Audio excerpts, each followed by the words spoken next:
bahwa Rasulullah itu nabi terakhir, bahwa syariatnya itu merevisi syariat nabi sebelumnya dan menghapus masa berlakunya syariat nabi sebelumnya. Itu kalau gak ada maulid, bahaya. Ingat kejadian beberapa hari yang lalu, ada tokoh agama lain berkunjung ke Indonesia. Apa yang dilakukan sebagian orang? Ketika akan datang, ada pimpinan ormas bilang, selamat datang atas kedatangan Paus Fransiskus. Ini hukumnya gimana? Gak boleh, haram.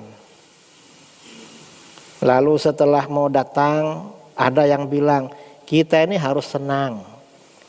Karena gak semua negara yang didatangi oleh Pak Paus. Karena Pak Paus biasanya tinggalnya di laut.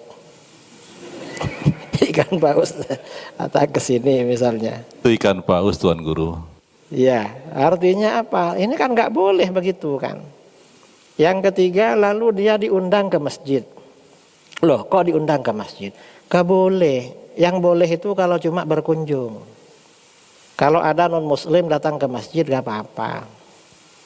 Lalu setelah masuk ke masjid, dia disambut dengan alunan bacaan Quran. Gak boleh lagi.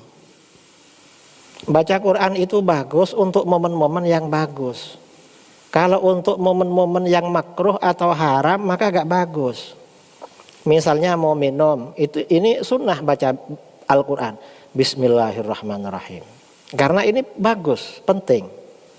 Tapi kalau momennya makruh seperti mau rokokan, baca bismillah, maka makruh.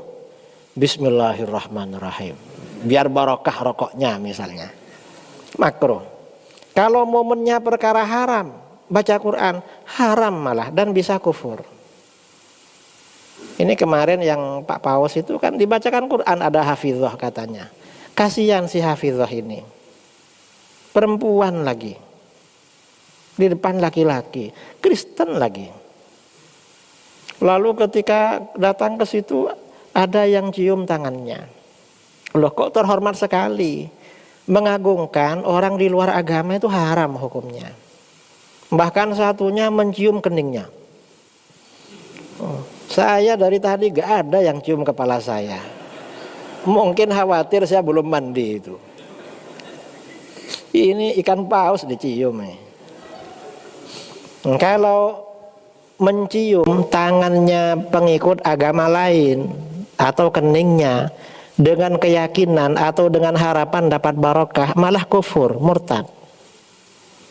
Karena barokah selain dari pintu agamanya Rasulullah sudah ditutup. Rasulullah Nabi terakhir. Berkah ini melalui pintu Rasulullah atau orang-orang soleh atau ulama dari umatnya beliau. Kalau ulama tokoh dari luar agamanya tutup sudah, gak ada pintu barokah, pintu kualat itu, pintu azab. Sudah ditutup. Lalu ada yang apa? Pakai seragam merah putih. Pakai apa di kepalanya itu? Kelas. Sinterklas. Enggak boleh itu, apalagi di masjid. Lalu Pak Pausnya ada di depan. Kalau ada perkumpulan muslim dan non muslim, kalau yang mengadakan muslim, enggak boleh yang non muslim ada di depan. Dimuliakan enggak boleh, di belakang harus. Karena oleh Allah mereka memang diakhirkan. Oleh Allah memang dibelakangkan. Kita gak boleh memajukan mereka. Yang diangkat derajatnya itu orang beriman. Yarfa'illahu alladhina amanu minkum walladhina utul ilma darajat. Orang beriman yang diangkat derajatnya. Yang gak beriman minggir. Ini kacau semua ini.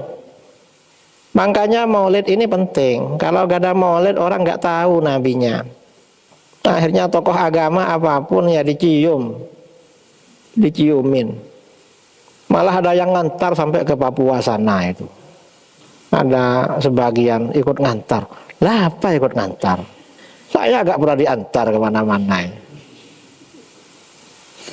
Ya bukan minta antar lah, tapi ya terlalu caper, terlalu lebay sekarang ini. Ini bahayanya ya, bahaya. Memang ya Allah, ini bulan Maulid kok malah Habib Umar gak pernah diperlakukan begitu. Padahal beliau ya tokoh muslim lah. alim, dai, Syekhul Azhar, kayaknya gak diberlakukan gitu. Baru sekarang ini yang entah apa ini. Ya mudah-mudahan kita ini gak dapat balak ya. Begini ini takut ada balak bagi bangsa kita. Kalau ada hal-hal mungkar begini saudara, takut azab, balak dari Allah turun pada kita. Na'udzubillah min dzalik. Ini pentingnya kita merayakan Maulid agar gak orang tuh tahu nabinya. Kalau tahu nabinya, siapa saja yang harus dihormati di dalam Islam. Pertama Rasulullah SAW, lalu para sahabat, lalu keluarganya, lalu para ulamanya. Tidak ada ulamanya orang kafir dihormati, gak ada. Itu urusan mereka. Dan saya kira orang Kristen atau Paus gak minta diundang ke Istiqlal. Orang Islam aja yang lebay itu. Wong mereka punya acara sendiri. Sampai yang di TV itu kan azan dihentikan kemarin, enggak? Dihentikan. Padahal Kristennya gak minta itu. Cuma kadang-kadang yang Muslim yang lebay, sok toleran. Sok toleran aja, terlalu lebay sekarang ini. Apa? Telur asin ya. Sok toleran artinya telur asin.